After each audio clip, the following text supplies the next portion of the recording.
wabarakatuh. Saya Muhammad Rizky Ramadandi dan dalam kesempatan kali ini saya akan mempresentasikan kajian literatur tentang salah satu model evaluasi, yaitu model CIPP. Tentunya dalam hal pendidikan vokasional rumpun teknologi, konstruksi, dan properti. Presentasi ini saya lakukan untuk memenuhi tugas ujian tengah semester atau UTS pada mata kuliah evaluasi pembelajaran yang diampu oleh Bapak Dr. Rian Arthur SPD MPD. Jadi, pendidikan vokasional itu merupakan bagian yang penting dari sistem pendidikan yang bertujuan untuk mempersiapkan peserta didik memasuki dunia kerja dengan keterampilan dan pengetahuan yang sesuai. Nah, evaluasi itu menjadi komponen yang krusial dalam proses pendidikan vokasional itu sendiri untuk memastikan efektivitas dan efisiensi program yang dijalankan. Salah satu model evaluasi yang banyak digunakan dalam konteks pendidikan adalah model CIPP, yaitu konteks, input, proses, dan produk, yang dikembangkan oleh Daniel Schaffelbein. Nah, model CIPP ini dirancang untuk membantu para pengambil keputusan dalam merencanakan, melaksanakan, dan mengevaluasi program secara komprehensif. Model ini memiliki 4 komponen utama seperti yang saya sebutkan tadi, yaitu ada konteks, input, proses, dan produk, di mana masing-masingnya memiliki fokus evaluasi yang berbeda. Nah, dalam kajian ini, model CIPP yang saya gunakan untuk mengevaluasi pendidikan vokasional pada rumpun teknologi konstruksi dan properti. Keunggulan model CIPP dibanding model lain adalah sifatnya yang menyeluruh. Model ini tidak hanya melihat hasil akhir, tapi juga proses dari awal hingga akhir. Dengan begitu, dapat diperoleh sebuah gambaran secara utuh tentang kualitas dari program pendidikannya. Nah, selanjutnya saya akan membahas satu persatu komponen model CIPP ini, dimulai dari aspek konteks.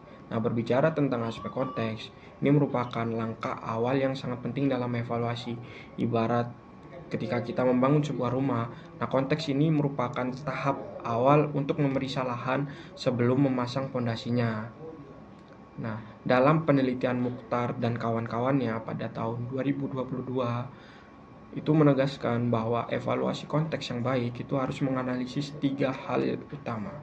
Nah, yang pertama itu terkait apa yang industri butuhkan saat ini. Nah, yang kedua itu terkait apa yang dibutuhkan di masa depan. Nah, yang ketiga itu terkait kesenjangan antara kemampuan lulusan dengan kebutuhan industri. Dalam bidang konstruksi itu sering ditemukan bahwa apa yang diajarkan di sekolah itu sangat tertinggal dari praktik di lapangannya, terutama dalam penggunaan teknologi baru. Nah, salah satu masalah besar yang sering ditemukan adalah lemahnya hubungan antara sekolah dan industri. Padahal hubungan ini sangat penting agar kurikulum tetap relevan dan dengan perkembangan industrinya. Jadi industri itu tidak menginginkan lulusan yang memiliki pengetahuan teori saja, tapi pengalaman praktisnya itu harus sudah sesuai dengan standar industri yang terkini. Kemudian analisis konteks itu juga mencakup identifikasi dari berbagai tantangan yang dihadapi lembaga pendidikan dalam menerapkan kurikulum yang relevan. Nah, salah satu tantangan utama itu seperti lemahnya hubungan kemitraan antara lembaga pendidikan dengan industri. Kondisi ini itu kerap menghambat penyusunan kurikulum yang selaras dengan kebutuhan real di dunia kerja, sehingga peserta didik kurang mendapatkan pengalaman belajar yang kontekstual dan aplikatif. Nah, oleh karena itu evaluasi konteks ini menjadi sangat penting untuk memastikan program pendidikan vokasional benar-benar menjawab kebutuhan industri dan mempersiapkan lulusan untuk tantangan dunia kerja yang sesungguhnya. Setelah saya jelaskan tentang konteks tadi, nah langkah berikutnya adalah mengevaluasi input. Nah, jika konteks itu tentang apa yang dibutuhkan, maka input ini adalah apa yang dimiliki untuk memenuhi kebutuhan tersebut. Jadi aspek input ini mencakup semua sumber daya pendukung. Jadi mulai dari kurikulum, guru, fasilitas praktik, hingga pendanaannya. Nah, pada penelitian oleh Ibnu Ja'far dan rekan-rekannya pada tahun 2024 itu ditegaskan bahwa peningkatan kompetensi guru melalui pelatihan adalah faktor utama dalam meningkatkan mutu pembelajaran di bidang konstruksi. Tenaga pengajar yang terus memperbarui pengetahuan dan keterampilannya itu mereka cenderung mampu memberikan pembelajaran yang lebih berkualitas dan relevan dengan perkembangan industri. Nah, selain itu keberadaan fasilitas itu juga sangat penting dan berpengaruh pada keberhasilan proses pembelajaran teori dan praktiknya. Pendidikan vokasional yang efektif itu juga membutuhkan fasilitas yang menyerupai kondisi nyata di lapangan, sehingga peserta didik itu mendapatkan pengalaman praktis yang relevan.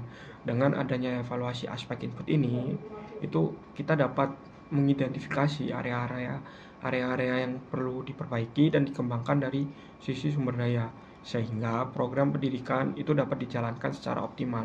Nah, sekarang setelah saya paparkan terkait apa yang dibutuhkan dan apa yang dimiliki, nah saatnya saya jelaskan bagaimana proses pembelajaran dijalankan. Nah, aspek proses ini itu adalah inti dari pendidikannya itu sendiri, di mana perencanaan diubah menjadi aksi nyata.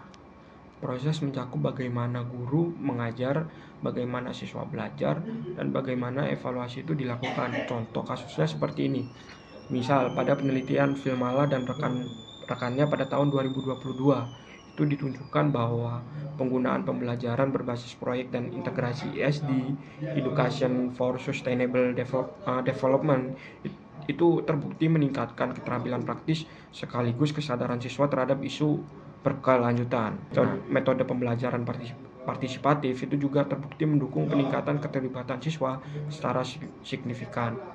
Lain lagi pada temuan yang dilaporkan pada Simbiring dan rekan-rekannya pada tahun 2024 yang mengandalkan metode tradisional yang kurang mampu memicu motivasi belajar dan penguasaan kompetensi praktis. Nah, ini itu menjadi bahan evaluasi agar pengembangan proses pembelajaran lebih inovatif dan berpusat pada siswa. Melihat kasus yang seperti itu, disinilah peran evaluasi aspek proses itu tadi, yaitu untuk membantu kita untuk mengenali mana metode yang berhasil dan mana yang perlu diperbaiki. Jadi tidak hanya mengukur aktivitas formal saja, tetapi juga keefektifan interaksi dan umpan balik yang membangun antara pelaku pembelajaran. Nah, dengan demikian kita bisa mengidentifikasi nih, apakah proses pembelajaran sudah benar-benar mendukung pencapaian kompetensi yang diharapkan. Nah, setelah saya bahas aspek proses ini, saya akan beralih ke aspek yang terakhir, yaitu aspek produk. Nah, aspek produk ini merujuk pada hasil akhir yang dicapai oleh program pendidikannya, terutama dalam hal kompetensi dan kesiapan lulusan untuk memasuki dunia kerja. Evaluasi produk itu tidak hanya menilai pengetahuan teoritis, tetapi juga keterampilan praktis yang diperlukan di lapangan.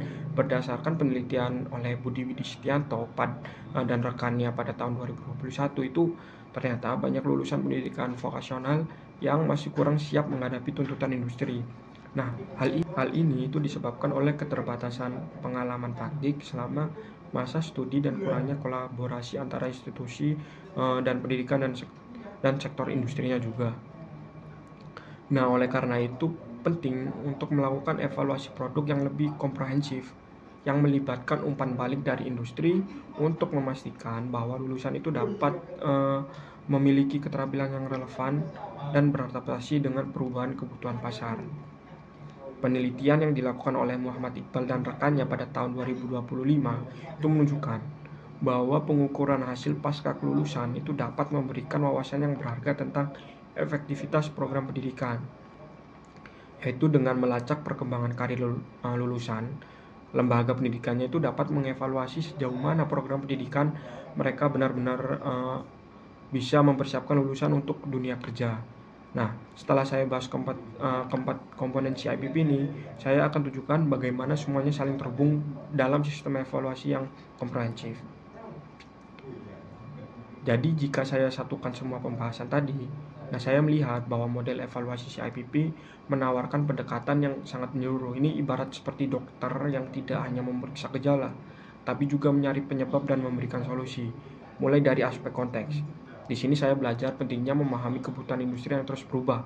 Nah, tanpa pemahaman ini, kurikulum itu berisiko menjadi usang dan nggak relevan.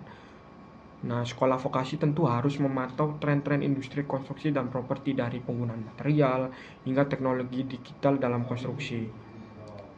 Selanjutnya dari aspek inputnya. Nah, di sini saya menyadari pentingnya investasi pada guru dan fasilitas, di mana guru dan fasilitas yang memadai adalah modal dasar pendidikan vokasi yang berkualitas. Walaupun dana terbatas, sekolah itu bisa masih bisa menjalin kemitraan strategis dengan industri untuk mengatasi keterbatasan. Kemudian dari aspek proses, saya melihat bahwa metode pembelajaran harus lebih praktis dan melibatkan siswa secara aktif. Pembelajaran berbasis proyek, kunjungan industri, dan praktik kerja lapangan itu terbukti lebih efektif daripada metode konvensional. Kemudian dari aspek yang terakhir yaitu produk. Di sini saya memahami bahwa keberhasilan sejati itu diukur dari kinerja lulusan di dunia kerja. Pelacakan lulusan dan umpan balik di industri itu menjadi kunci untuk validasi efektivitas program pendidikan. Nah, keempat komponen ini jadi tidak berdiri sendiri, tapi membentuk siklus perbaikan yang berkelanjutan. Evaluasi produk itu bisa memberi masukan untuk perbaikan konteks, yang kemudian mempengaruhi input dan proses. Nah, siklus ini terus berputar hingga membuat program pendidikan terus berkembang dan selalu relevan. Jadi model CIPP ini bukan sekedar alat evaluasi, tapi lebih dari itu bisa menjadi kerangka berpikir untuk pengembangan program pendidikan vokasi yang lebih berkualitas. Nah, langkah selanjutnya itu tinggal bagaimana mengimplementasikan model ini dalam praktik nyata di sekolah-sekolah. Nah, untuk menutup presentasi ini saya ingin menekankan beberapa poin yang penting, yaitu model evaluasi CIPP ini itu memberikan kerangka yang komprehensif untuk menilai dan meningkatkan kualitas pendidikan vokasional di bidang teknologi konstruksi dan properti. Yaitu kekuatan model ini ada pada pendekatannya yang sistematis dan menyeluruh. Jadi evaluasi tidak berhenti pada hasil akhir, tapi mencakup seluruh proses dari awal hingga akhir. Dengan evaluasi konteks ini dapat dipastikan program itu bisa selaras dengan kebutuhan industri. Nah, dengan evaluasi input bisa dioptimalkan lagi penggunaan sumber dayanya, dan dengan evaluasi proses itu bisa memperbaiki metode pembelajarannya.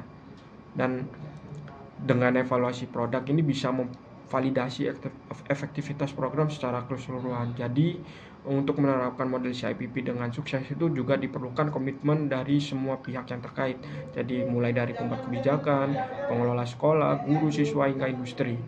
Kolaborasi antara sekolah dan industri menjadi kunci keberhasilan pendidikan vokasi yang responsif terhadap kebutuhan pasar kerja.